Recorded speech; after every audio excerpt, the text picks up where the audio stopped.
امروز در توجیکستان روز وحدتی ملی را جشن میگیرند. طبق نقشه تنتنه‌های اساسی جشن وحدت با شرکت پرزیدنت کشور شامل امروز در شهر کانی بادام جریان خواهد گرفت.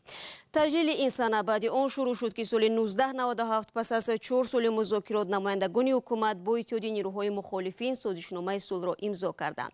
اما ظاهراً با گذشت بیش از 2 سال این رویداد تدریجاً به گوشه فراموشی می‌رود و تجلیل باشکوه این سنه حتی در پایتخت توجیکستان به نظر نمی‌رسد.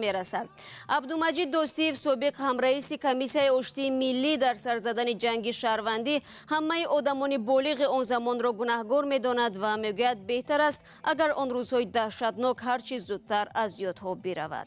شما گفت داشتیم از این عید وحدتی بهتر نیست. بله. وقت زمان را ما دیدیم که در همه جا آرام بودیم. در فرزندانمون در کین کجا رست میشدن. و نمی لحظه آن زمان گفت داشتیم کجا پوری ماشین مردم ها داشت یا خنده کرده همین جشن وحدت است.